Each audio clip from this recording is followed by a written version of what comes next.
So we'll get going. We'll start with our prayers and then we'll start the talk.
Gurur Brahma Gururvishnu Gurudevo Maheshwaraha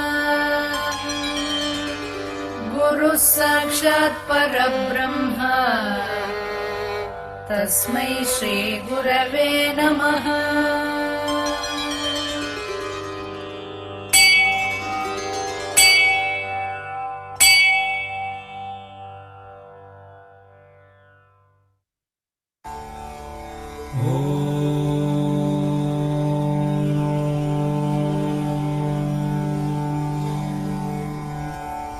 Asato ma satgamaya tamaso ma jyotirgamaya mrityorma mrutangamaya. Om Shanti Shanti Shanti. So namaste everyone, and good evening all. And we have some new friends joining in this time, so I wouldn't definitely I will not be able to welcome everyone, each one of them by name, but I'm sure all of you would actually gel into this group, and we will start listening to this exposition of the Bhagavad-Gita from a standpoint of applications and a kind of a new orientation. So I hope all of you would also offer your comments and opinions. We also have a Facebook page that has been opened, and most of this, whatever we discuss here, will be posted on the Facebook page as well, daily, on a daily basis. A small portion of it is already there from starting today, but we will be covering whatever is going to come in the next 1 week. Today, mostly, we'll be able to complete that, and so we'll get started with the first chapter. Before I start, I would like to actually dedicate this to my father, mother, my gurus, my family, and the Vigas family, for all the support they have given me for the last so many years. In the last maybe 15 to 20 years of research and kind of applications and discussions and debates that we have had on this subject. So dedicating everything to my gurus, we will start. And sorry for the small glitch in the beginning. Maybe it is very good that it happened at the beginning than in the middle. So that's also, hopefully that is actually definitely God's grace. Okay, so we are going to start with the first chapter of the Bhagavad-Gita.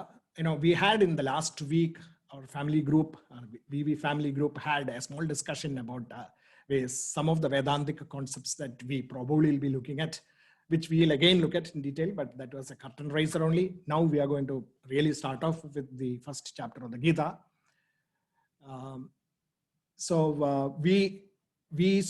We have seen that the Sanatana Dharma literature, or the philosophical heritage of Bharat, the philosophical heritage of Sanatana Dharma, can actually be classified into 4 classes of scriptures: the Shruti, Smriti, Purana, and Idihasas. So it is all about, if we really look at the way these words are framed, the meaning of each of those words stand for, listening, or knowledge acquired through listening, knowledge acquired through reflections and passed on through such modes. Then knowledge acquired through connecting with your existing knowledge, and as well as the problems in the outside world. And finally, the application of this knowledge in our daily life. Angane 4 classes aanu: listen, reflect, connect, and apply to Shruti, Smriti, Purana, and Idihasa categories. ഈ ശ്രുതി, സ്മൃതി, പുരാണ, ഇതിഹാസ എന്ന് പറയുന്ന 4 ക്ലാസ്സസിനെ നമുക്കൊരു knowledge transmission strategy ആയിട്ട് എടുക്കാം. Okay, so straight away I actually getting into some application level before we get going. Knowledge transmission strategies, ഒരു cognitive strategies ഒക്കെ എടുത്തു കഴിഞ്ഞ് കഴിഞ്ഞാൽ അതിൽ നമുക്ക് ഈ നോളജ് എങ്ങനെ നമുക്ക് കൈമാറാം, അല്ലെങ്കിൽ നമുക്ക് തന്നെ അക്വയർ ചെയ്യാം എന്നുള്ളതിനൊക്കെ ഈ 4 സ്റ്റേജുകൾ നമുക്ക് ക്ലിയർ ആയിട്ട് കാണാൻ സാധിക്കും.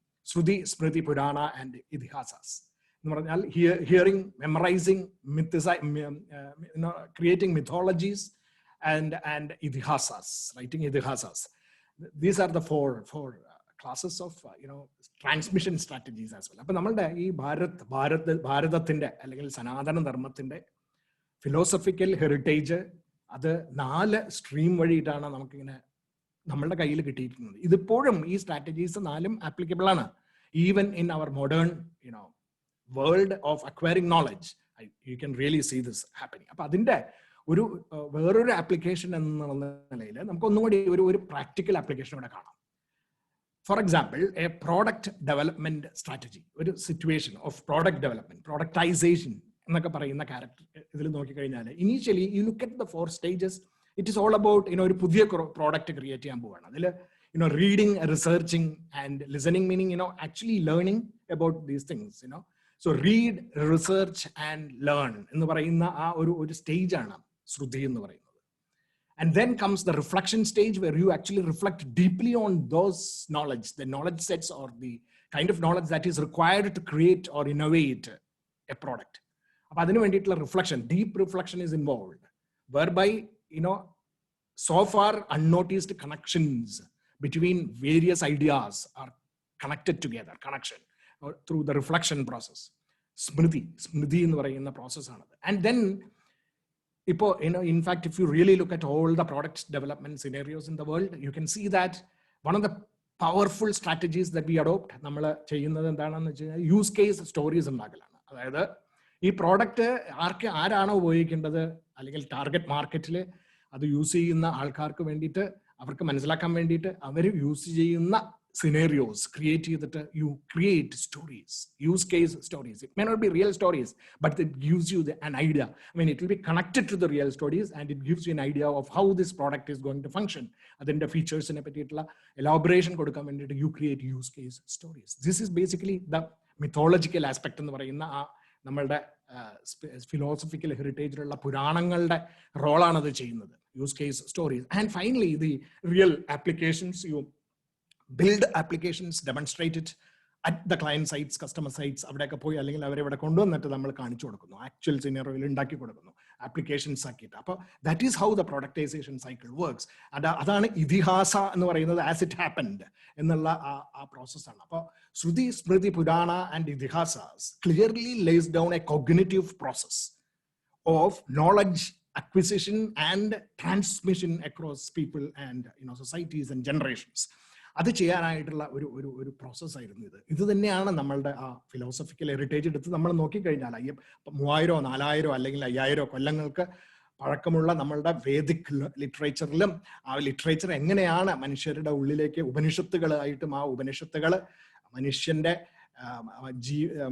ജീവിത രീതികളും സ്വഭാവത്തിനെയും ഒക്കെ മാറ്റിയെടുക്കുവാനും, അത് മാത്രമല്ല നമ്മളൊക്കെ തന്നെ ആ ഈശ്വരാംശം തന്നെയാണ് എന്നുള്ള ആ തത്വബോധം നമ്മളിൽ എത്തിച്ചു തരാനായിട്ടുള്ള ആ ഐഡന്റിഫിക്കേഷൻ വിത്ത് സെൽഫ് എന്ന് പറയുന്ന ആത്മതത്വം ആയിട്ട് ഐഡന്റിഫൈ ചെയ്യാനായിട്ടുള്ള നോളജിലേക്ക് എത്തിത്തരുന്ന ഒരു ട്രാൻസ്മിഷൻ പ്രോസസ്സാണ് shruti, smriti, puranas and itihasas. And therein lies a cognitive process. ആ പ്രോസസ്സിന്റെ ഒരു എക്സാമ്പിൾ ആയിട്ടാണ് ഞാൻ അവിടെ ഒരു capsule, I have added A capsule GI എന്ന് പറഞ്ഞിട്ട്, that is Gita-Intelligence, the first GI capsule that I have to deliver now in this stage, at this point. It's the first thing. ഇതുപോലത്തെ GI capsules നമുക്ക് ഭഗവത്ഗീത മുഴുവനും കിട്ടും, അത് നമുക്ക് എടുത്ത് കൂട്ടി വെക്കണം. അപ്പൊ ഇന്ന് ഫസ്റ്റ് ആദ്യം തുടക്കത്തിൽ തന്നെ ഒരു GI capsule ഞാൻ തരികയാണ്, which is about the process of knowledge acquisition and transmission എന്ന് പറയുന്ന ഒരു പ്രോസസ്. ഇത് നമ്മൾ കുട്ടികൾക്ക്, ഫോർ എക്സാമ്പിൾ, അവരുടെ പ്രോസസ്സിൽ, അവരുടെ പഠിത്തത്തിന്റെ സ്റ്റഡി പ്രോസസ്സിൽ, it is definitely just like the product development scenario, it is also applicable to the study processes for our children. Read, listen, reflect on it, make sample cases, use case problem solving, riders and all those things, and then the final applications where this knowledge is connected with real world problems, challenges in the outside world, and how to solve those problems. ഇതിനുള്ള ഒരു process of evolution of knowledge, അതാണ് ഈ സ്മൃതി, purana and ഇതിഹാസ എന്ന് പറയുന്നത്. Okay, so അതിൽ നിന്ന് നമുക്ക് ഈ ക്യാപ്സ്യൂൾ എടുത്തുകൊണ്ട് നമുക്ക് we'll start. First capsule from Bhagavad Gita Upanishads. Satish ji, sorry to interrupt. Satish ji. Yes. I think we have non-Malayali attendees also. Yeah. Okay. Okay. So yes, I will definitely. I will not speak anything purely in Malayalam. I will maybe because there are lots of Keralites here. I will somehow sometimes switch to Malayalam, but then the others who do not understand Malayalam need not feel left out, because whatever I speak in Malayalam would have already been spoken in English or would be spoken in English, explained in English later. So don't worry. Anyhow, thanks Rajesh for bringing out this.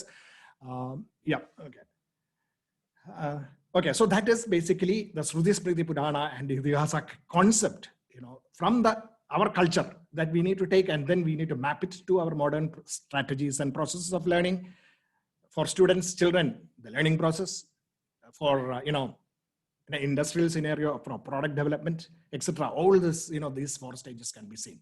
Now, another thing that I want to tell you right at the beginning is, whenever you want to raise a doubt, you can, if you want to ask a question or clarify something, feel free to ask.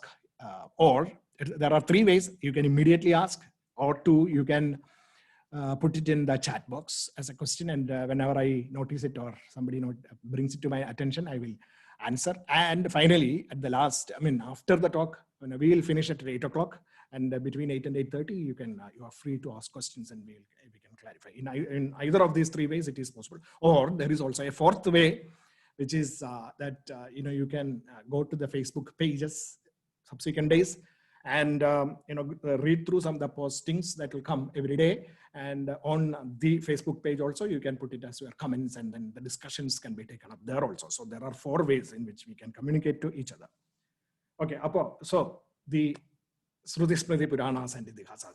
Now, if you really look at Bhagavad-Gita, it comes as the Smriti document, the Smriti type of scriptures, which is about reflective knowledge.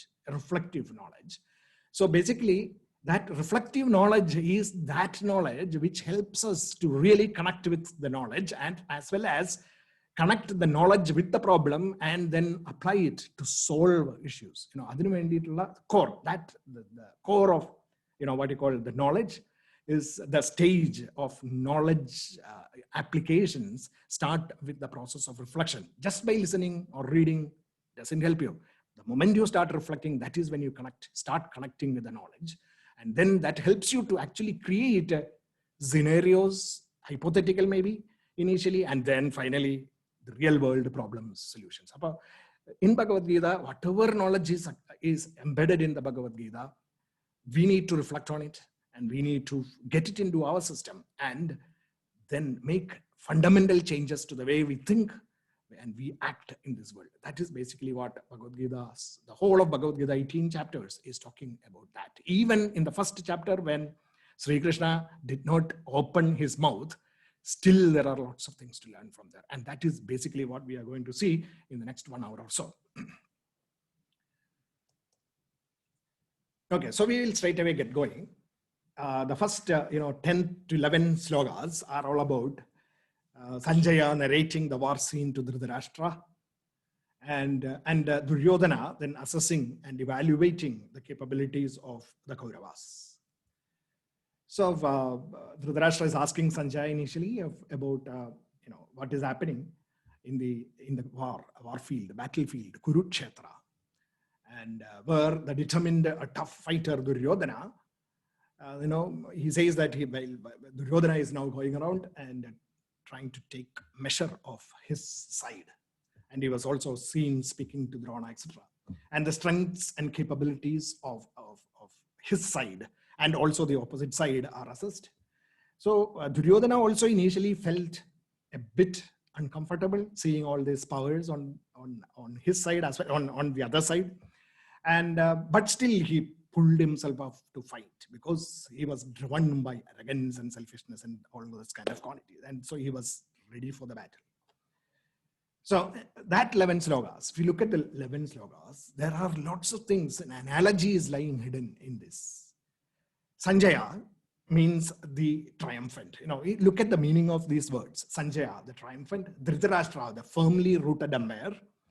And Duryodhana means difficult to conquer. Okay, so now look at, we will be looking at this Bhagavad Gita, right? From inside us. We'll go inside directly, not from the outside world of, some armies standing there and getting ready to battle. It is not about war. It is not about fight between sets of people, that they are all illustrations that are written in a poetic manner so that we understand the inner fundamentals. So basically Bhagavad Gita is talking about the inner fundamentals, and that is basically what we are going to see here. Blinded by, selfishness and the vagaries of selfishness, what happens to us is we all get firmly rooted in our body, mind, and intellect, in the sense that the power of the self, we'll be talking about this power of the self and all more in the next chapter onwards. But initially, I'll be talking about self, and you can assume what it is. And further details we'll get going in the next classes. So the self, that is the representative or the spark of the divine within us. And that is basically the power that energizes the physical body, the mind, and the intellect. And then what happens is, we think the thinking process is a property of the mind and intellect, and thinking process takes control of it, the whole process, and then assumes ownership of it, and then so therefore all our thoughts and actions are now immediately rooted in the body, mind, and intellect. We are firmly rooted in the body, mind, and intellect. And this is basically, and then we get blinded of what? We get blinded of the fact that we are the self, the infinite self, that power, universal power that is, energizing every one of us. Nobody is different. That we forget. We get blinded. We therefore are the Dhritarashtras sitting there. And who is there to guide us? It is our conscience that tells us that, look, you are going the selfish way. This is not what you should be doing. That power, that inside power is the Sanjaya. It is the triumphant power. It is always successful. But we don't care to listen. That is the basic problem. To take stock of the situation. And the selfish tendencies are difficult, and these selfish tendencies are very difficult to conquer. The selfish tendencies are represented by Duryodhana, the things that are difficult to conquer. Duryodhana, it is very difficult to fight with him. Duryodhana, mean, difficult to fight or difficult to conquer. Because we are all, always run by this blindness to the path of good, path of pleasure and the path of good. This is basically the two paths that the Bhagavad-Gita enunciate: the path of pleasure, prayas, and the path of goodness, shreyas. So it is always a fight between these two. We are always at that juncture. Should I take this path of pleasure or should I take this path of goodness? That is the dilemma that everyone faces. And this is basically the dilemma that Arjuna is now going to face. And this dilemma is basically what is described in the first chapter of Arjuna Vishada Yoga. Every one of us are Arjunas, and all of us in this world face this situation. We are on the crossroads of choosing between the path of pleasure, prayas, and the path of shreyas. We know that, yes, this is the path of good, and that is the path of pleasure. And we know that we should be taking the path of good, yet we take the path of pleasure. And that cognitive tension is the despondency of Arjuna. This despondency of the mind, that we are, mind and intellect that we are, this mind and intellect knows that this is the path of good, but it is torn away to the path of pleasure. That pain of that sattvic mind, okay? Another term, sattvic. We will be seeing what sattva guna is. All those things will later. The sattvic one, the pure mind within us, the pure mind and intellect within us is constantly fighting this predicament, this dilemma. And that is the despondency of the sattvic mind, which is represented by Arjuna, okay? So that is basically the initial 10 to 11 slokas. So basically it is about blinded by selfish pursuits on the paths of the pleasant, despite the conscience providing the warning signals. We are all ready to take on the challenges that are difficult. Even, the path of pleasure might sometimes be dangerous. And we know that, still we are ready to take that. But at the same time, path of good, if it is slightly tough, we'll say, oh, it is good. It is tough, and we will not take it. But the path of pleasure, we take it. Why? That is the problem with us. That is the problem. This is basically what is to be addressed. And the chapters from 2 to 18, or the 17 chapters, including about 650 slokas or so from second chapter onwards, deals with this problem in its detail, why this problem is occurring, what are the different shapes of this problem, and how we can actually get rid of it, and what forces play in this selection process so that we get really rooted in the path of good. And that is Bhagavad-Gita. So, blinded by deep-rooted selfishness, the average person pays no heed to the call of the ever-triumphant conscience that is inside us. So that's a predicament in summary. Hello? And what are and who are leading these forces on the both sides? The side of the good and the side of the pleasant. Two people, two powerful forces are actually on both sides. One is Bhishma and the other is Bhima. Bhishma, with a S in red I have written there, standing for selfishness, powered powers. What is it? Dreadful and terrible powers. That, we have heard about Bhishma Shabadam and all. Dreadful and terrible oaths that people take. They didn't Bhishma Shabadam. That Bhishma means dreadful and terrible. Whereas Bhima means formidable and awesome. It denotes the positive side and the other denotes the negative side. Both are powerful. And these Kaurava army and the Pandava army are described as being led by Bhishma and Bhima. So that is the initial scenario. So the analogy, I'm just describing that analogy there. This is an experience that almost every one of us go through. At the crossroads of taking a decision to go the full course with an action that is contrary to norms, ethical and moral, social and legal, most sticklers to the unrighteous path. When we take to the path of pleasure, we want to do that, take the path of pleasure only. So we go with that. are most sticklers. Most of us are like that, always attracted by this, are given this overview analysis by the ever triumphant conscience watching over our actions from within, but blinded by selfishness, greed, jealousy, and or pure recklessness. All of us find it difficult to conquer the urge to take to the path of, to take the path of the unrighteous. That, it is difficult to conquer that, and therefore we go into that unrighteous path. So likewise, in this particular battlefield, Kurukshetram also has got a meaning. Kuru means, Kurukshetra stands for action, the field of action, Any field of action where you are faced with this challenge of choosing the path of good and the path of pleasure is a Kurukshetra. And the person who faces that is Arjuna, every one of us. Office, society, wherever, everywhere, most days we have challenges and we have two paths and we are faced with this dilemma. Both sides, now slokas 12 to 19 talks about this, the preparedness going on. Both sides get ready for battle. Trumpets and conches are sounded. So the Bhagavad-Gita, one side trumpets, other side conches. They describe the poetic description about the Kauravas blowing their trumpets and the Pandava leaders blowing the conches. That is how it is described. So what is it? What does it really mean? The sound of the atrocious and the virtuous. That's basically what it is. The trumpets are blaring noise, and the sound of conches, symphony of music. That is basically, it is the sound of the atrocious and the virtuous. Both ring the air.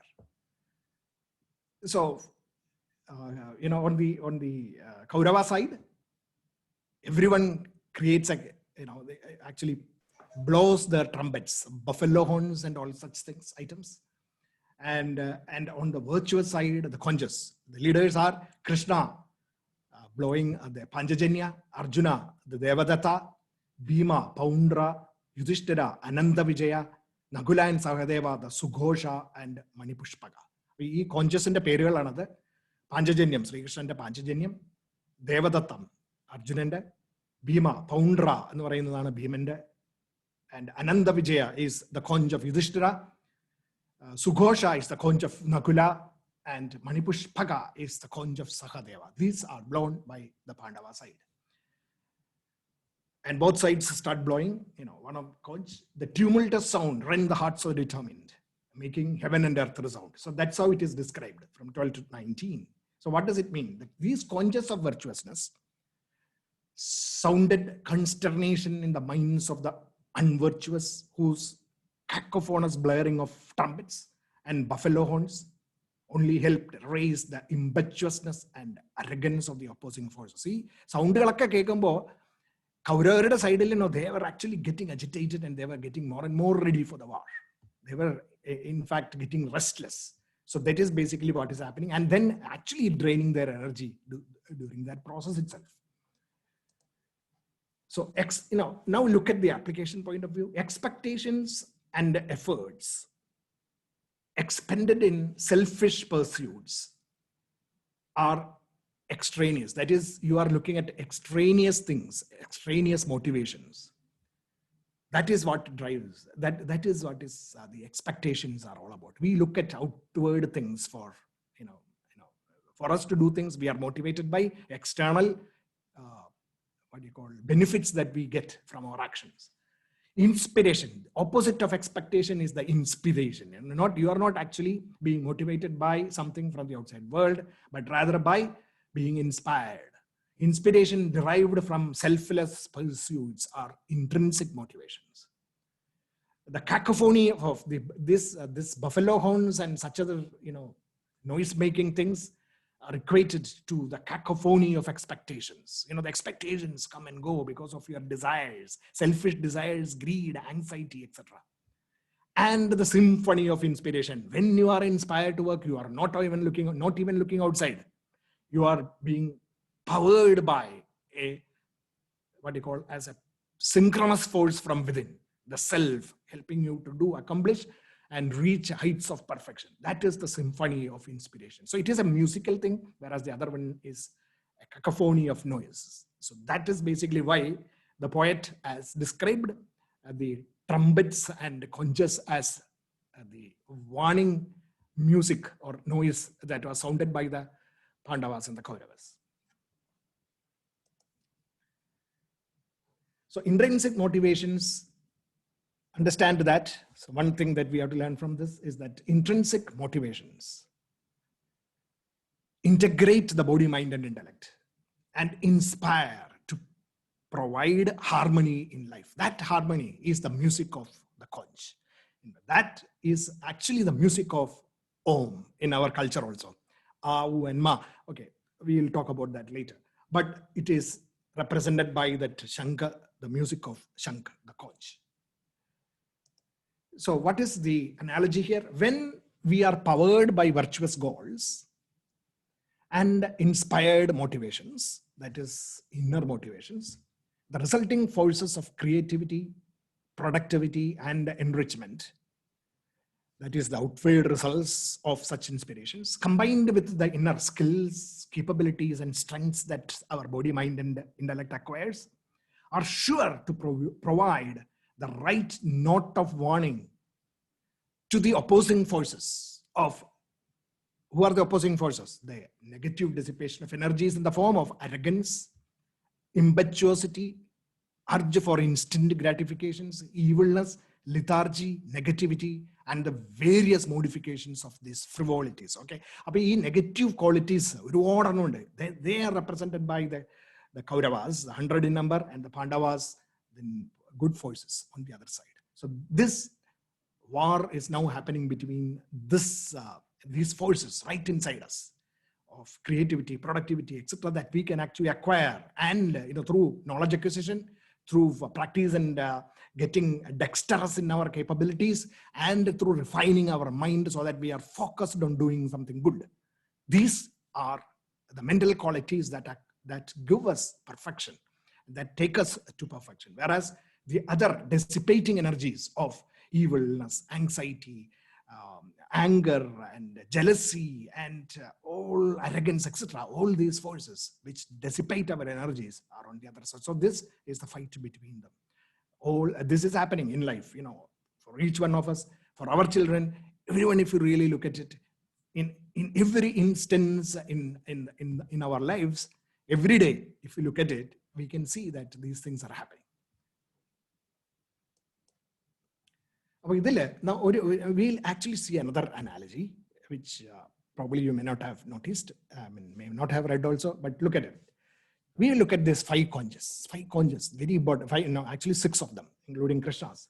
Panchajanya of Krishna, then Manipushpaga, Sahadeva, Ananda Vijaya, Yudhishthira, Devadatta, Arjuna, Sughosha, Nakula, and Poundra, Bhima. What does this signify? So let us look at the second one over. Manipushpaga. Manipushpaga means jewel bracelet.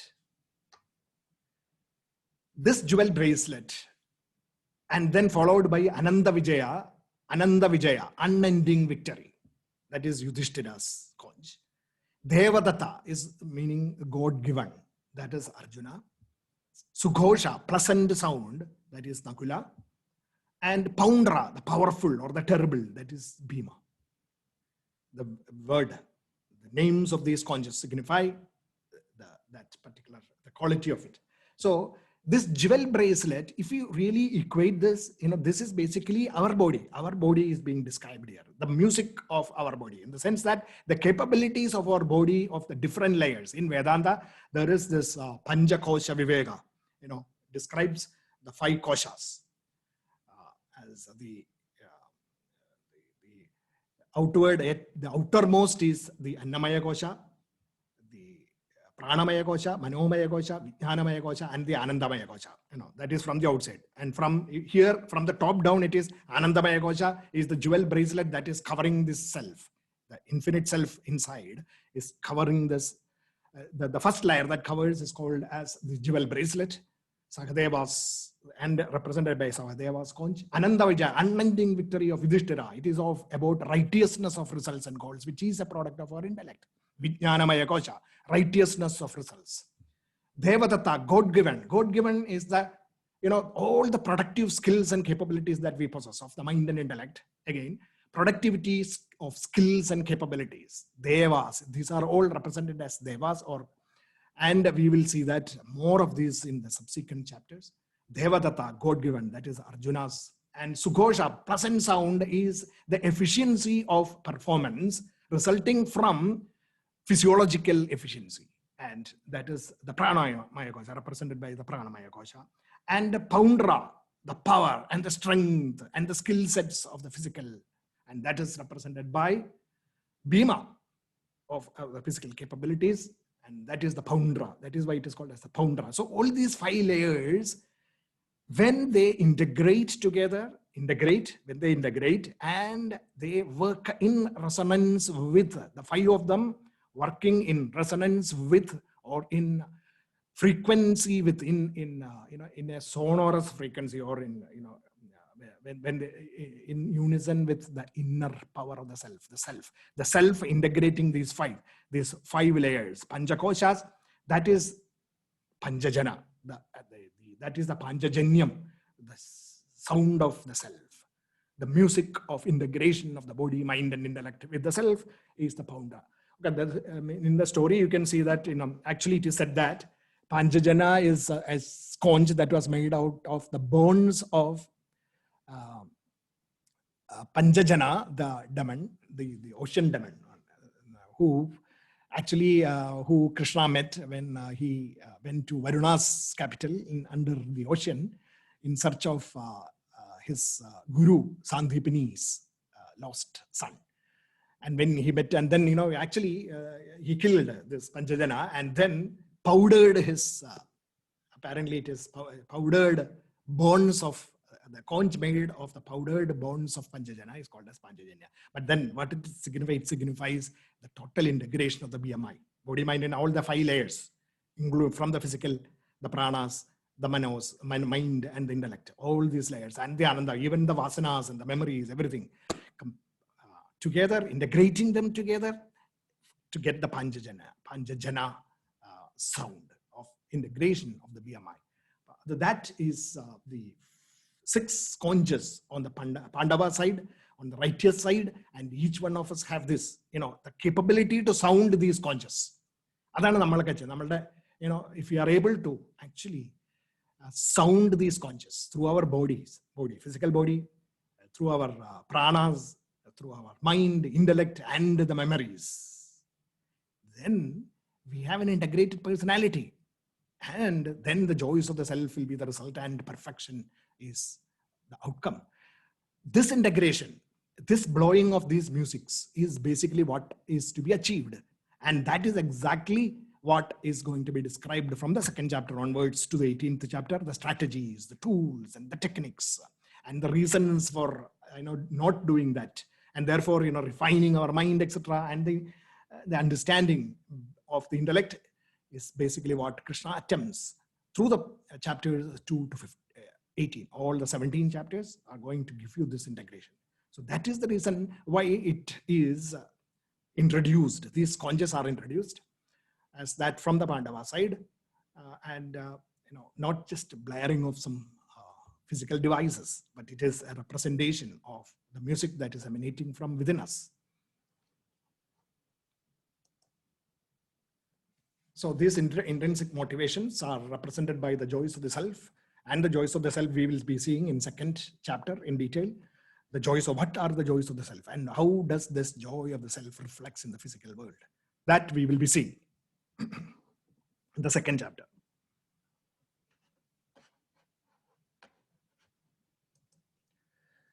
Now, from verses 20 to 28, we're talking about, the describing the scene again. Seeing the determined party standing arrayed to fight, Arjuna, whose ensign, again, all symbolism, whose ensign was that of a monkey. took up his bow and instructed Krishna, the Lord of the earth, place my chariot in the middle of the two armies. Oh, the one who never falls. Krishna is addressing Krishna as someone who never falls, so that I can see who all are lined up and be forewarned about who I will need to fight when the war begins. For I wish to see who all are assembled to please the misplaced thinking of Duryodhana to assist him in battle. അപ്പോൾ ദുര്യോധനെ ആരൊക്കെയാണ് സഹായിക്കുന്നത് എന്ന് എനിക്ക് കാണാൻ വേണ്ടിയിട്ട് എന്നെ അവിടെ കൊണ്ട് നിർത്തുമെന്നാണ് ആദ്യം പറയുന്നത് Arjunan. Addressed thus, Krishna stationed the chariot between the two armies in the front of Bhishma and Drona and all the rulers of the world. Then Arjuna saw grandfathers and fathers, teachers, uncles, brothers, sons, grandsons, cousins, and friends. He saw his father-in-law, fathers-in-law, and friends in both armies.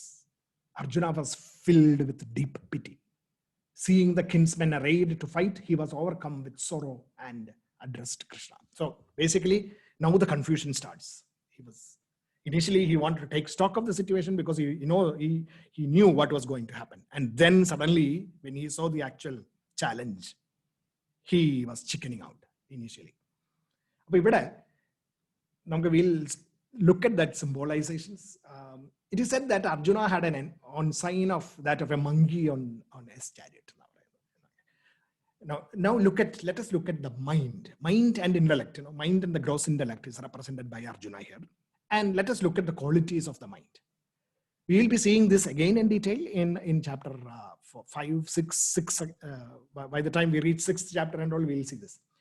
Chanchalam, Pramadi, Balavat, Dridam, Nigraham, Sudushkaram. So these are 5 characteristics of the mind. What it means is it is restless, turbulent, strong, unyielding, and uncontrollable.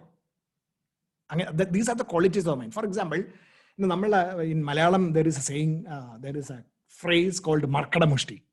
All heard about that. Markada Mushti. What is that Markada Mushti? In the sense that the monkey puts his hand inside the bottle to take out something, and the hand is not coming out. It will not, it doesn't realize that because of the things that he has grabbed, it is not able to take the hand out. But it will still not do that, and he'll keep on fighting with it. This is what is called as Markada Mushti. The mind is like that. We take decisions, we look at scenarios, and we decide and think that we are right always. And we keep on fighting the situation, or we offer logic correspondingly. To justify our actions, we do various kinds of things. And that is basically what is the characteristics of the mind and intellect, gross intellect. And this characteristics of the mind and intellect is actually represented by the symbol of monkey on top of the chariot. So that is the reason why it is said that Arjuna, whose own sign was that of a monkey, took up his bow and instructed Krishna, the Lord of the earth. I mean, whatever the inner conscience or your subtle intellect tells you, you are not ready to listen to that. And you stick to your logic. You fight for it and you perish. That is the problem with our mind. So it is because of these qualities only that monkey sign is being put on the chariot of Arjuna, the body's chariot. The chariot is representing the body. Despite knowing that the self is infinite, still wanting to convince the mind, that is what we know that, the right things, our conscience has told us that what is right, but still we try to justify our mind. Also wants to identify those who are helping the opposition. That is, you will try to, identify those who are helping the opposition, meaning, the justifications that come into your mind to justify to explain the reasoning behind the path of good. We will not listen to that. We will always, we are always looking at as somebody who's opposing my actions. So that fight is what is happening inside me, inside everyone. You have a difficult, let us say, sometimes, people are faced with difficult situations in the office, for example. And, the tendencies for the average person is to run away from it. and not face up to it, and to run away from it. Not, for example, okay, you are asked to take up the project leadership of a very complex project, and many average people, run away from it, and they try to explain the reasons. They will justify that. They will keep justifying that. So these kind of things happen inside our mind.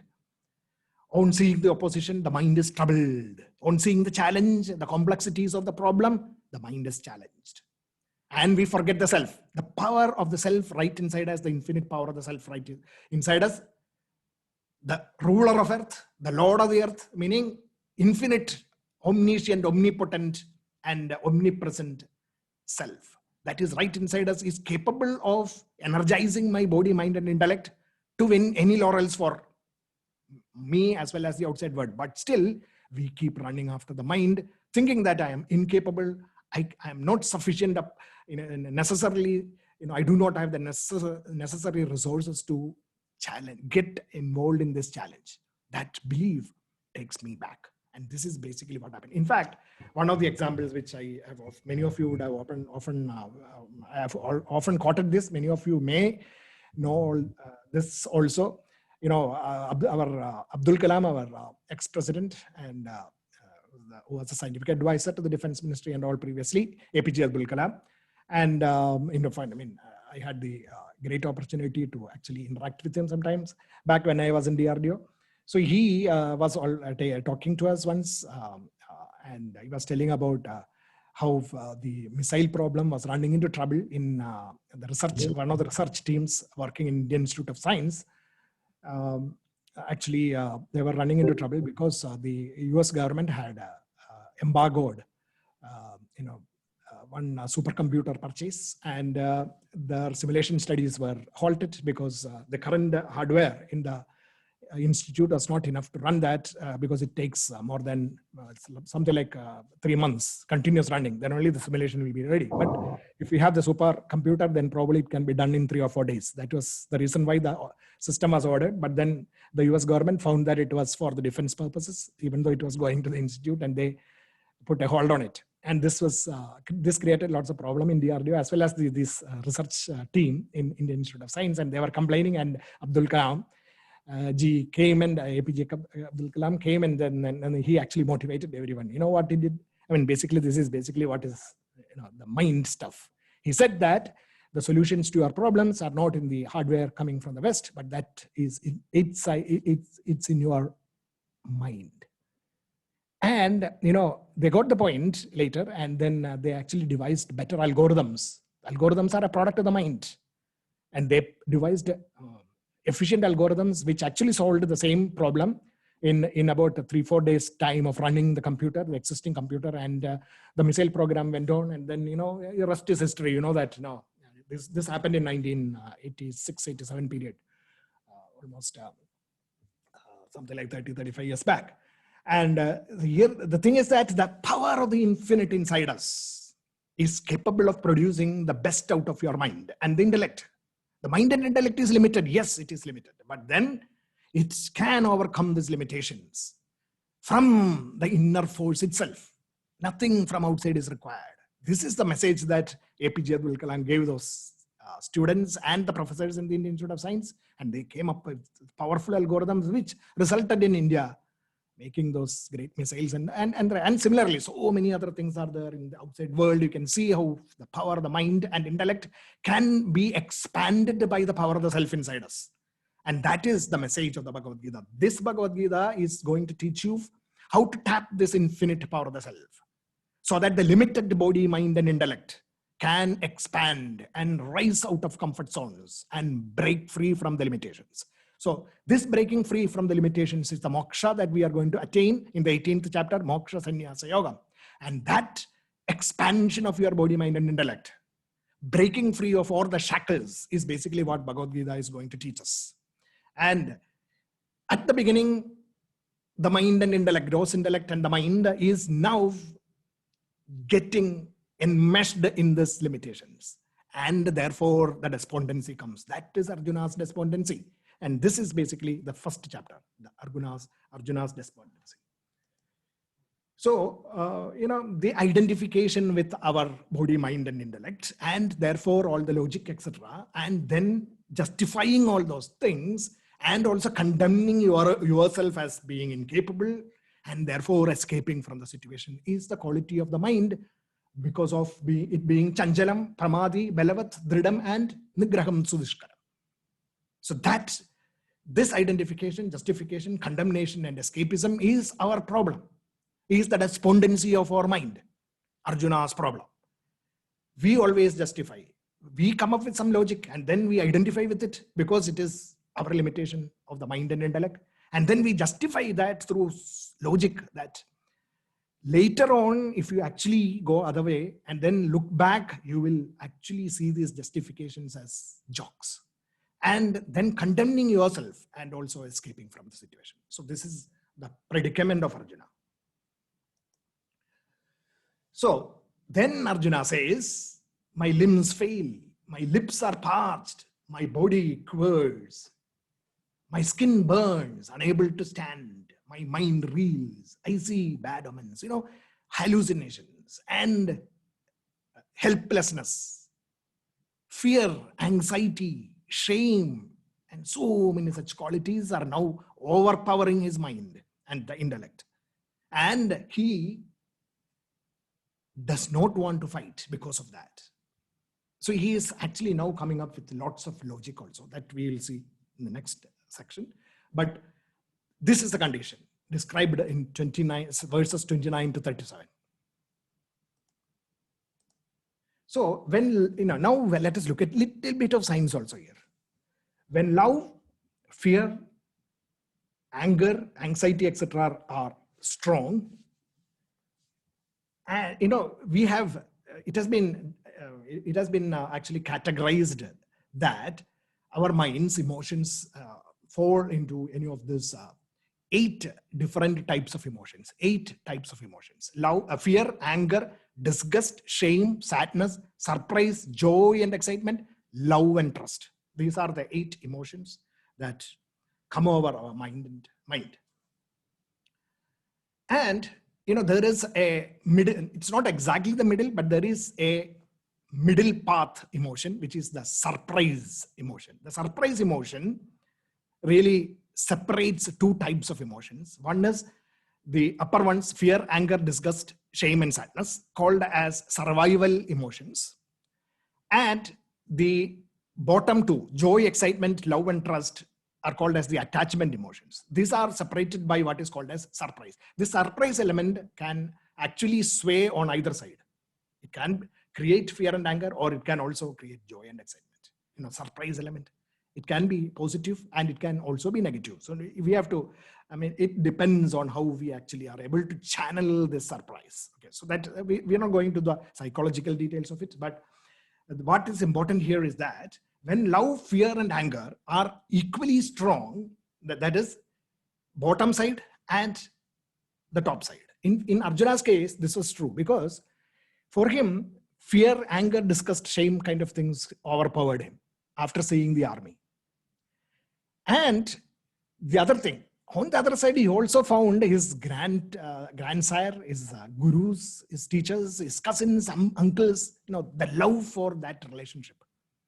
That is also there. So the love for the relationship of those people on the opposite side, as well as the fear, anger, disgust, everything that is already there. That is why he came for this initially. The anger, etc., distrust, all those forced him to the war. But then when he came to the war, he was also pulled by the love and excitement of the war. Both these positive as well as the negative emotion, the survival emotion and the attachment emotions pulled him apart. This, and the modern science says that survival emotions involve, you don't have to worry about the details here, but then at least, we have to see how Arjuna behaved like that. This survival emotions, more like fear, anger, etc., they release something called as cortisol. They are likely to be represented in the autonomous nervous system. It suddenly, it comes and then you cannot control it. And you behave without you knowing that you are going, Arjuna definitely was not using his logic in a rational manner. He was saying, I will not fight. It was a spontaneous reaction because of the cortisol that is coming out. It works below the conscious level. And escape, avoidance, survival emotions result. Getting, and it can actually generate complex behavior. Complex behavior, in fact, this modern neuroscience says, in the recent findings in the last few years, these chemicals have been studied. This what is called as neurochemicals and such stuff. Actually, they are anabolic and catabolic steroids, two types. Anabolic steroids like testosterone and cortisol is a catabolic steroid, and these two, when they are both produced, and it can create complex behaviors like, for example, my limbs fail, my limbs are parched. All those kind of reactions happen actually because of these chemicals. In fact, it is said that this the anabolic to catabolic ratio, the chemicals ratio, if it is very high, you will be very positive and you will be highly performance oriented. But when the catabolic steroids rise, the cortisol rises in you, the level goes down, and then the ratio goes down, and then it can result in chaotic behavior. In fact, this, it has been established, and the reason for this kind of behavior has been established. And this is exactly, definitely what would have happened in Arjuna's case. So you can see that, the chemistry inside working. And this, നമ്മളുടെ ജീവിതത്തിൽ ഇത് കാണാൻ പറ്റും. നമുക്ക് പലപ്പോഴും ഈ പറയുന്ന confusions and illogical and irrational behavior happens when നമുക്ക്, let's say, ഒരു particular situation, maybe or individual situation or whatever, two forces, love and hate, both come together, let's say. Then there is trouble, big trouble, because of the balance of chemicals being disturbed within our brain. അത് നമുക്ക് predict ചെയ്യാൻ പറ്റാത്ത വിധത്തിലുള്ള performances ആണ് പുറത്തേക്ക് കൊണ്ടുവരാൻ പോകുന്നത്.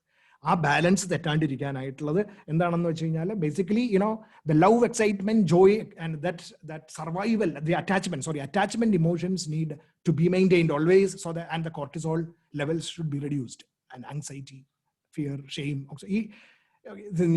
For example, Arjuna would have been thinking about, what if I'm defeated? Shame.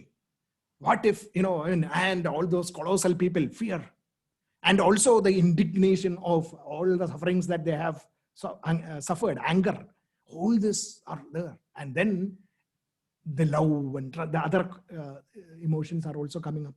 And there is actually imbalance in the sense of he loses control of his emotions because of these two chemicals, opposing chemicals acting inside the brain. And this happens for most of us in many situations. If you really analyze it, fear and anger coming with love and excitement. Problem. So we need to change that. That is basically what the Bhagavad-Gita is actually now going to teach you, methods and mechanisms and thought processes that will help you to increase attachment emotions, or those kind of chemicals inside us like oxytocin and adrenaline, serotonin, dopamine, etc. And reduce the level of cortisol in our brain. This is basically what Bhagavad-Gita is going to teach you. The strategies are there to reduce the cortisol so that your anabolic to catabolic ratio is high. And if that is high, you will be positive. And you will be performance oriented. You will not be sitting idle. You will be raring to go. And that is basically what Gita is going to do. Gita is going to increase your anabolic steroid levels so that the ratio is high. And the problems created by these imbalances is what Arjuna is facing in the first chapter. So survival versus attachment emotions. It is talking about this survival. The problem is about survival and attachment emotions. So here, leadership, another capsule, GI capsule. Okay, leadership approach. For example, when teams that love their work, otherwise, there are, let's say, assume you are a leader and the team actually loves the work, but you as a leader, your qualities, what are your qualities? You put undue stress, unrealistic targets, aggressive management policies, strategies. punishments, all those kinds of things, they tend to produce less quality and quantity. Why? Because this, cortisol levels are increased in the minds of those people working with you, and the leadership fails. So this is basically one of the things. In fact, here, Sri Krishna was the perfect leader who actually sat down with Arjuna in the middle of the battlefield and increased his cortisol levels. Increased his oxytocin levels. The dopamine, serotonin, etc., and reduced his cortisol levels. That is basically what he did through a 700 sloga or 650 slogas. He administered this capsule, and that, there is a lesson for this, for leaders, especially in thought-powered workplaces. There may be some differences, and you might contest me in terms of controlling labor force and things like that. We'll put, even with them, this will work. But at the moment, I am focusing on thought-powered workforces. And when teams love their work, these kind of pressures, these aggressive approaches can result in individuals losing their control and then going into their, subconscious level, escape, avoid, and survival culture. And the team produces less. The quality is bad.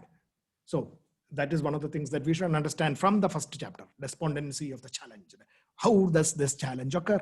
The challenge is occurring in terms of the emotions, and if you go down deeper, in terms of the chemicals, the chemistry inside the brain. So, neural patterns of fear and survival, high cortisol, in the face of a situation not in Arjuna's control.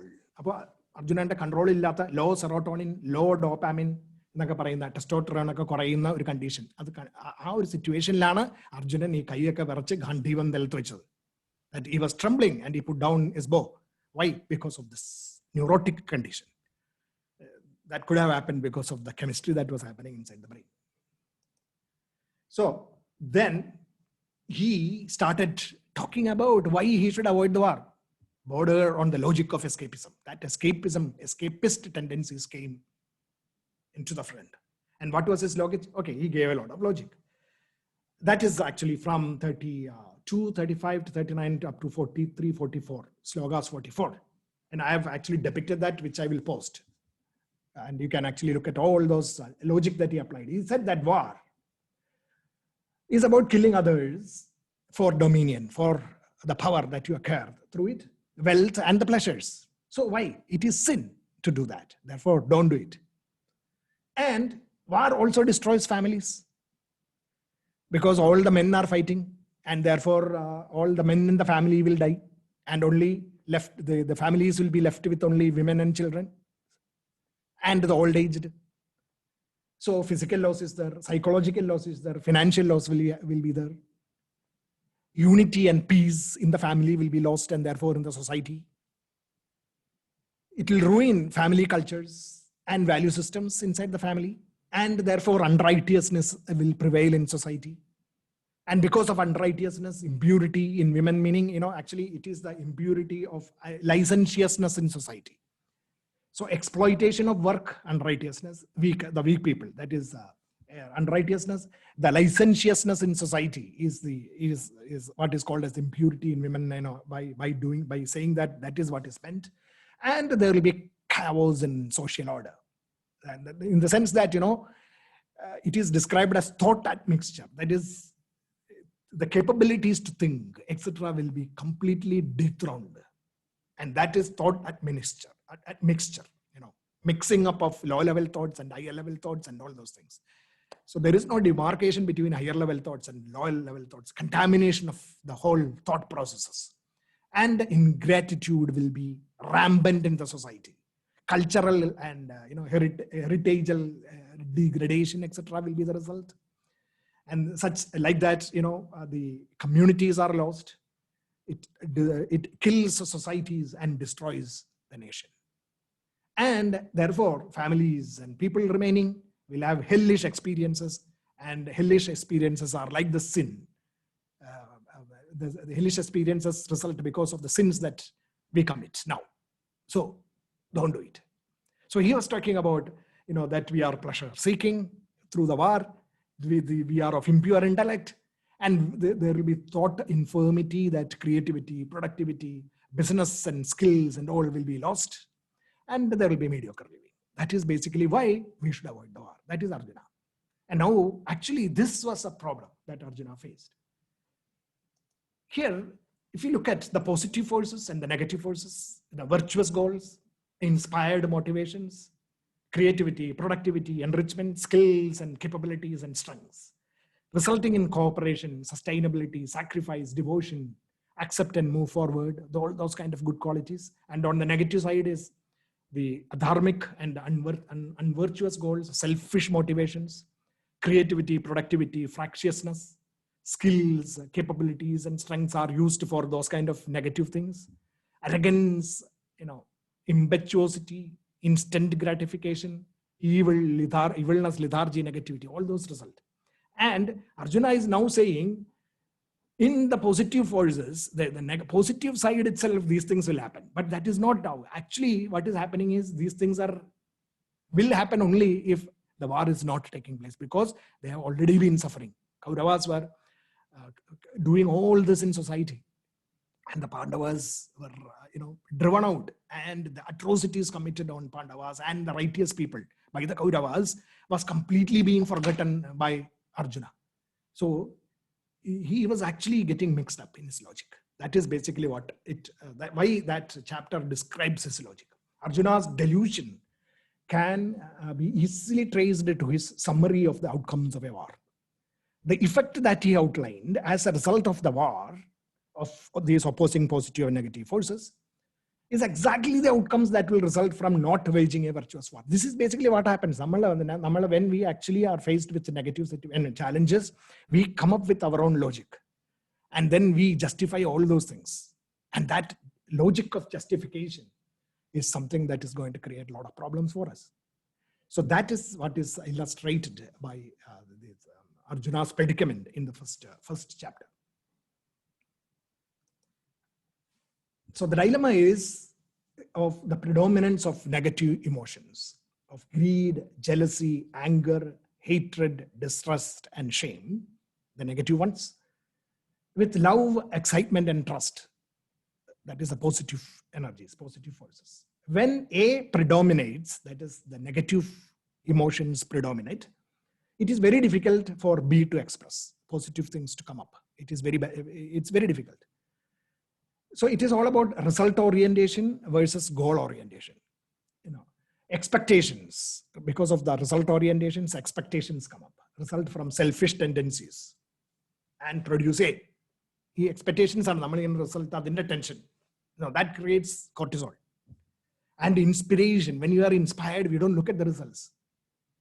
That is when this attachment emotions overpower our brain, and therefore we do things that are positive and productive.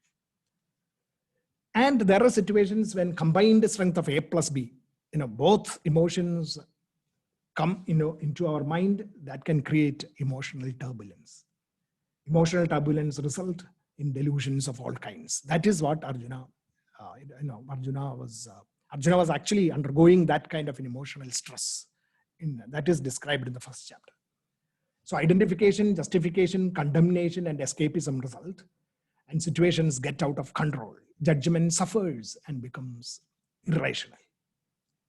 This is the predicament of average minds. But Arjuna was different. Arjuna average mind decide, because Arjuna, yes, went through all this. As a human being, all of us will go through these kind of problems. But then there is a solution. What is that solution? That Arjuna adopted. What was that? Basically, he asked, he's going to continue in the next few more slogas in the second chapter. So he is going to take action.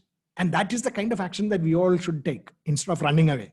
That is, we may have our logic and we may be initially inclined to run away. We may be, we may be facing delusionary situation, but become like Arjuna. That is basically why Arjuna was able to do that, is because his mind and intellect were sattvic, pure. And that such pure intellect and mind will be able to do that. And that is what we will see in the second chapter on. a little bit, and then Sri Krishna starts. We will see that.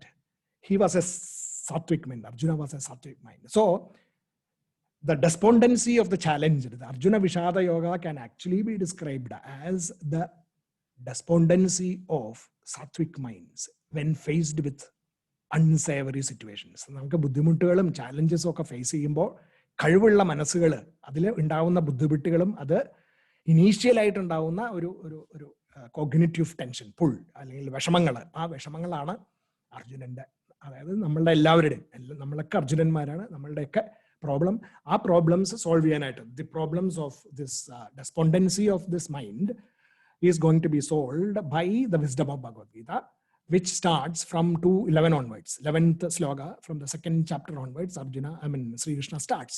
So first 10 slokas also again is a continuation of Arjuna's despondency, which we will see in the next session. So I think that summarizes Arjuna's despondency, and at this point I think I will stop here, and if you have any points to discuss, we can.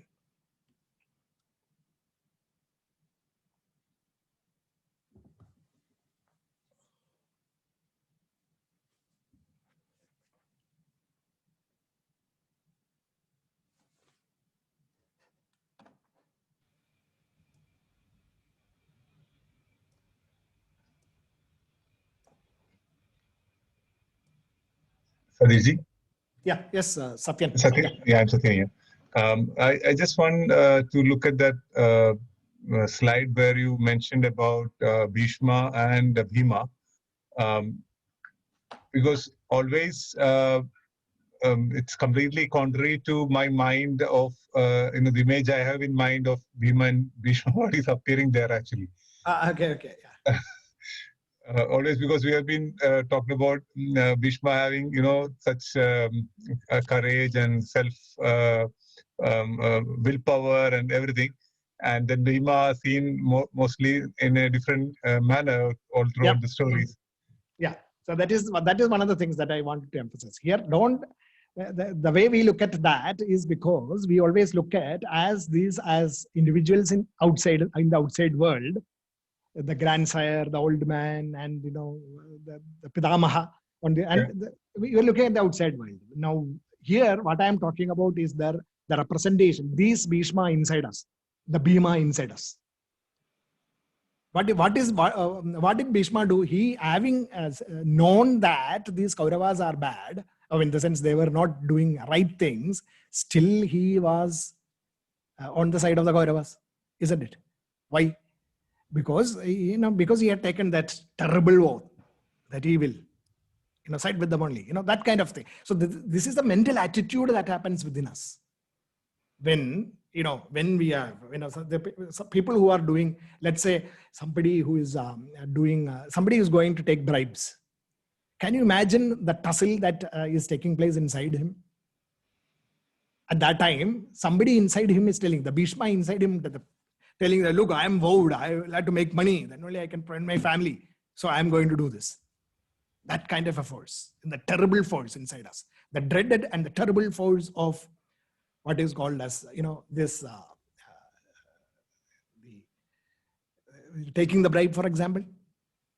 In that case, it is fighting against Bhima, the other, formidable and awesome force of purity. That representation, that significance is basically what we should have in our minds, and therefore we will look at it in a different manner. So that I'm talking about that analogical. These are all stories in the outside world depicting the things that are happening inside us, and when we look at that, what happens? Is that clear, Satyan? Yeah. Thanks, Adish. Thanks. Can I tell one? Hello. Yes, Vamaji. Sadishji, you were telling that the virtuous side had conches. They were only doing conches, while the other side, non-virtuous side, had only trumpets. Yep. And only trumpets meaning, basically when I am talking about that, not in the physical, this thing, when they may carry some other things also in the outside world. But what is described in the slogas, they are talking about this buffalo horns and conches being sounded on one side and the conches on the other side. So what is the significance of that is what is basically described. I fully appreciate your that imagery, and it's it's a deep leading us, but to a greater conclusion. But I would like to point out that in the shloka, 12th and 13. In the 12, it is told that Kuruvritha Pitamaha, that's Bhishma, Simhanadam Vinudyoche, Shankam Datmo Pratapavan. He started with the Shank, and then Tata Shankascha Pejascha Panavanaka Gomukha. Then immediately from the Kaurava side, Shank also. So I think it needs. I want to your presentation to be 100% accurate in all respect. That's why I didn't want to intervene, but I thought I should bring it because it is both sides are doing it. That's the only difference. Yeah. So the only names of the Pandavas were shown. Pandava conches were shown, not the others. True. And I'm not saying that. For example, Bhishma in 12 and 13. That's why I've written that lion's roar. That is there. The lion's roar and that. And that powerful, ferocious sounds and all coming from the one side, and the sound of music from the other side is basically what it's Yes. Regarding Hanuman also, I had a difference of opinion, but it is a matter of perception. But nowhere in the Bhagavad-Gita it is said that it is Hanuman. But in Mahabharata, otherwise it's called earlier chapter. In the Bhagavad-Gita, it is mentioned only as a monkey. Yes. Thank you. So we should actually look at because Bhagavad-Gita itself was inserted into the Mahabharata. So that is the difference. So all those things we don't want to worry about. We take Bhagavad-Gita, and from the Bhagavad-Gita, the descriptions. It is said monkey. And why that monkey is used? Because it is the quality of the monkey mind. And the analysis is excellent. I mean, from all just I want to point out the small thing. Yeah. Thank you, Varmaji, for that. Hi, Sandesh uncle. Sunesh here. Yes, Sunesh. Hare Krishna. I just have one, just to clarify something. With regards to this autonomous nervous system, which you spoke about, releasing of the cortisols, which when it is high, it creates a different chaotic feel of the mind, and then people get into different confusions. Now, and to equalize that, probably if you can increase the serotonin or dopamine level higher, can equalize, and then the brains can work on a normal stable conditions is what is being told. I mean, in fact there are in the modern medicine, when problems come, for example, medical problems come, they have medicines and other things that actually inject more dopamine levels and all. Exactly. But instead of using these kind of medicines, is it possible that that there is because in Gita, I'm trying to read couple of times the verses to try to understand the exact meaning of how it can be helpful, that instead of going behind these kind of medications, how to control it on our own mind thought process, that this stability can happen within ourselves instead of going to such type of a outsourced products or something, which is something which is within ourselves. So how to equalize those things between the level of understanding is something which I don't know. I'm not able to get that point. How to do that actually. And that is exactly what the next 650 slokas will tell you. Okay. In the sense that you should not take it as those people who are having medical problems, let's say brain neuronal problems. I'm not talking about that. I'm talking about normal people. 90% of us are normal, and our normal brains. And for those normal brains, these strategies are going to be helpful, not for medical conditions. So for medical conditions, please consult. I mean, I'm not talking about in general. For medical problems, you have to consult the doctors, medical field. But in medical field, what exactly happens is like, compared to the normal physical status and the medical status, the patient's level of this, imbalance happens in a much more different way. So when it going to that level, is something where the doctor himself is hesitating to give couple of medications to the patients, which is, for many reasons, because this can create a couple of other imbalances in the body. So Yeah, they yeah, do true. not advise it, rather they push us into medication, like going for meditating or some other solutions and stuff and everything. So this is, some which is, me, Yep, as yep. a stroke patient, I myself is trying to find things out and then, True. fight against the situations and come out. And Yep. honestly, if you ask me, personal experiences after getting into Krishna consciousness and reading Bhagavad-Gita and Srimad Bhagavatam, there is a lot of things that we learned, from what has been, in our scriptures and the books. So, but this particular point is something really which people should, Yep. deeply understand the Yep. power of mind and self with the use of cortisols and stuffs. It is definitely the strategies that are explained in Karma Yoga, Bhakti Yoga, and the knowledge of the Jnana Yoga. All those things really help you to actually control the mind such that these positive energies are unleashed. In fact, that is basically what we will be seeing from next chapter onwards. But Thank you so much. as I'm I really said, for happy to medical be- conditions, definitely Yeah, some yeah. medications might be required. Yeah. So I'm not saying that nobody should take any medication. I will not say that.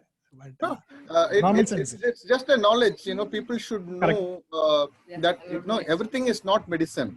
There are other ways of also Other things, ways, yep. the supplement way which one can get into this, and doctors are believing in this. It's not that doctors are not believing. They Not are, believe, they yeah, are, true. They There are are people. suggesting us on this. My personal experiences, to me, it happens. Yeah, So they have there been are. advising to do it this way also. Because first thing is that when you are talking about the brain, there are lots of things that are, so many things are, intermingled that it is very difficult to pinpoint specific types of action to prevent something. So naturally, they will always be careful about that.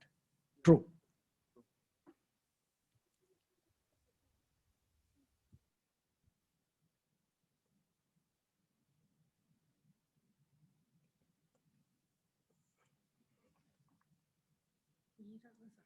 Meera. Meera, did you ask anything? Sir, actually, I got reminded of another aspect when Mr. Satyan asked about Bhishma, Okay. about the different duties that you had mentioned. Duties towards, I think, dharma. When we were trying to talk about dharma concept, the dharma towards your, the different duties. That was striking. So I was just thinking whether that could be linked when we were trying to talk about Bhishma and the dharma. Can we link it? Yeah. We should definitely be able to, but then there is also the dharma. There are some aspects of dharma which actually was overlooked even by Bhishma. That's the problem. Okay. Anyway, we'll see that aspect and all those aspects, I think, in the fourth chapter. Third and fourth. Yeah. This was something very new, sir. The conch that you had mentioned, the pancha, yes, Anandamaya Kosha. We have never discussed it before. This was something very new. I got excited to hear that. We have never discussed the first chapter. That could be the lot reason. Of people, in fact, even Shankaracharya, did not offer a commentary in the first chapter of the first chapter. He started this basic Bhashya from 211 onwards. Yes, so that was really exciting for me today.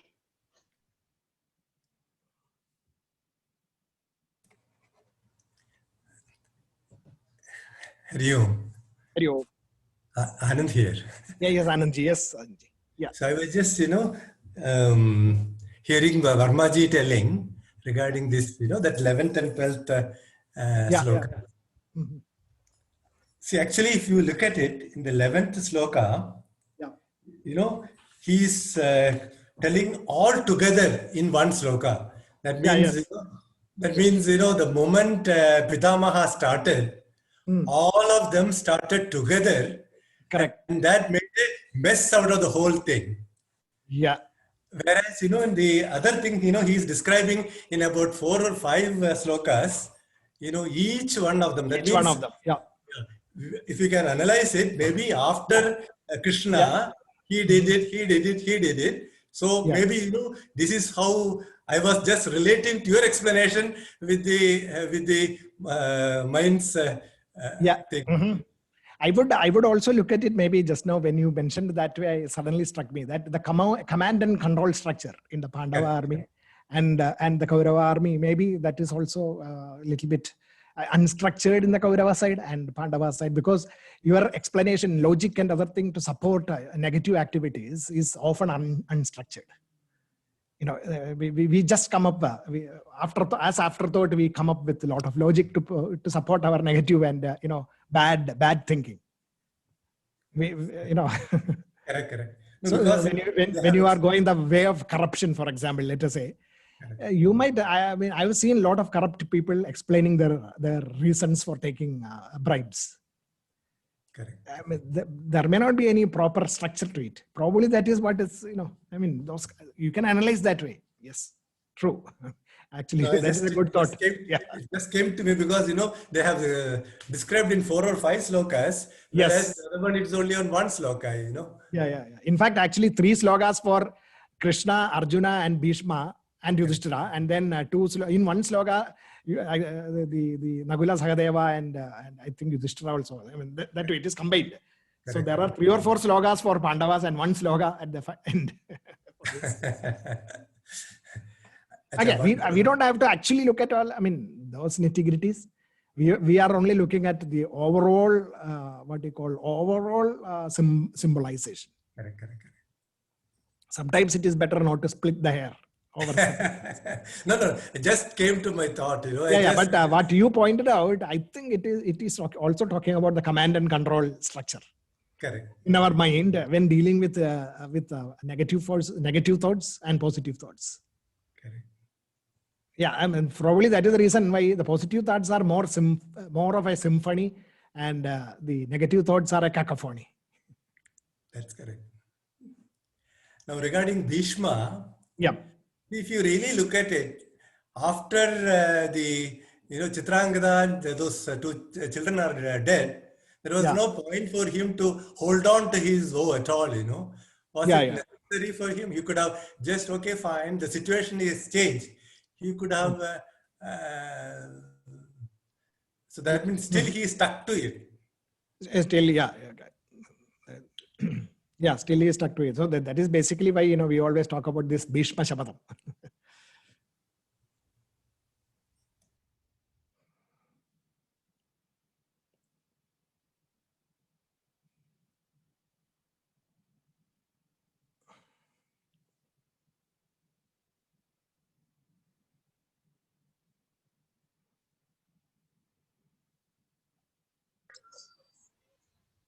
Yeah, the next G. Hariom. Hariom. Yeah. പാണ്ഡവരുടെ സൈഡില് ശംഖ് ആദ്യം വിളിക്കുന്നത് പിന്നെ ഭീഷ്മരാണല്ലോ. പക്ഷെ കൗരവരുടെ sorry.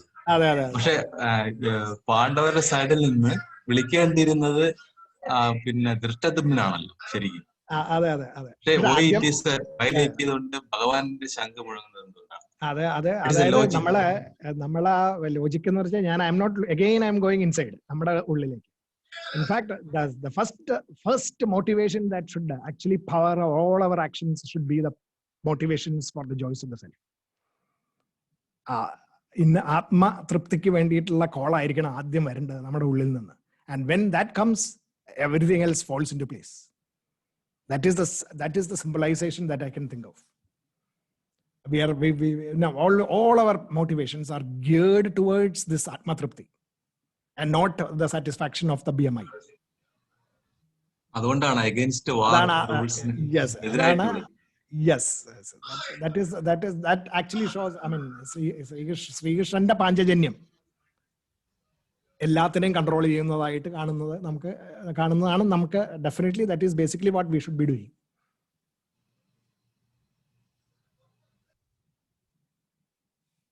Actually, Sadishji, I have a small point to add. Yes. Actually, this another version, that is a Panja Janas. There are 5 Janas mentioned in the Vedas. So this, it's an opinion.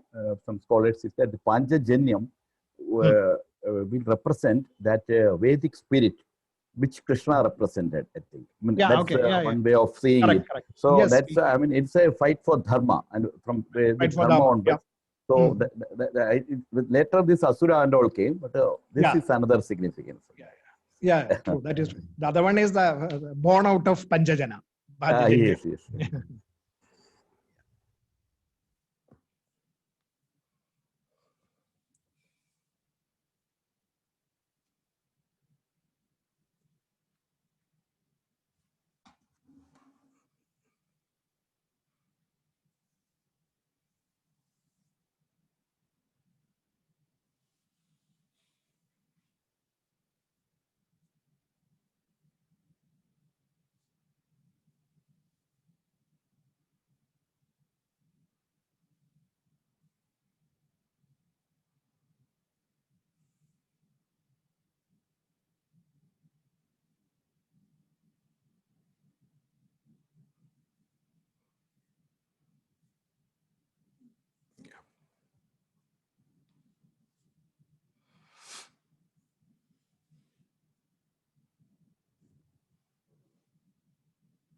Yes. So if there is nothing more, we can wind up, and the postings will come on Facebook page also.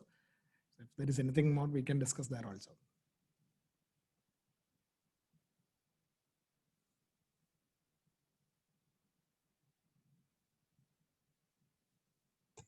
Okay, thank you, Sadishji.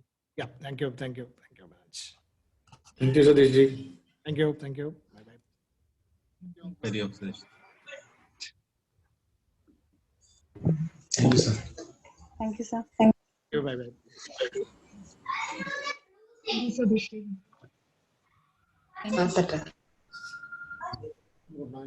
Namaste ji. Hello. Namaste. Anand ji. Yes, Anand ji.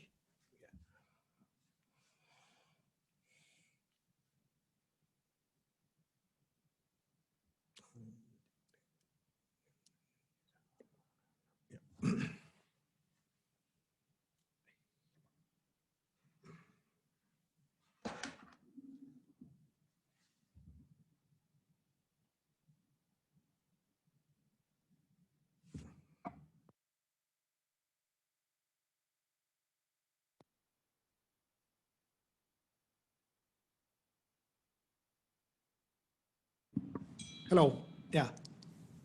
Sreekumar എത്തിയിട്ടില്ല അല്ലേ? എത്തി സതീശി. ഇവിടെ ഉണ്ട്. Hi Ramji.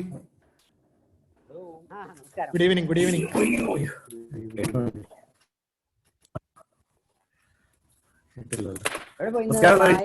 നമസ്കാരം രാംജി. ശ്രീകുമാർ ഇപ്പൊ എത്തിയല്ലോ? ഞാനൊരു 10 minute ഞാൻ മുഴുവൻ പാത ഇതിൽ വെച്ചോണ്ടാണ് കേട്ടോണ്ടിരിക്കുക. ഇതിന് ഇടയിൽ ബ്രേക്ക് ആവണ്ടെന്ന് വിചാരിച്ചിട്ടാ.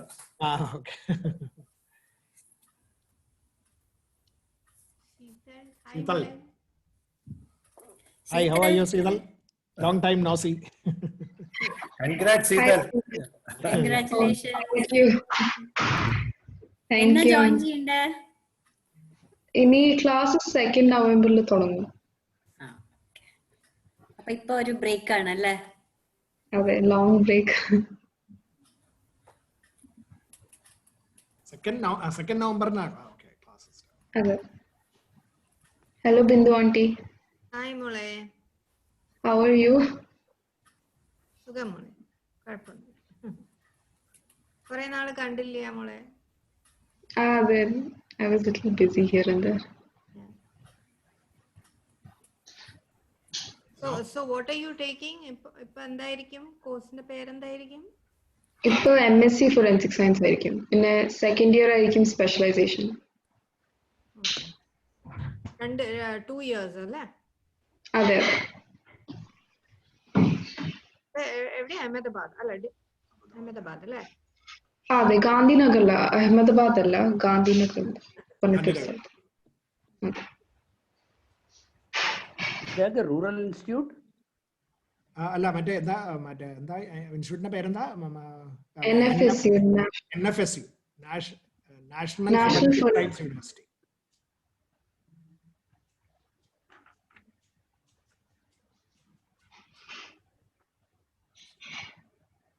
സെൻട്രൽ യൂണിവേഴ്സിറ്റി ആണെന്ന് തോന്നുന്നു അല്ലേ?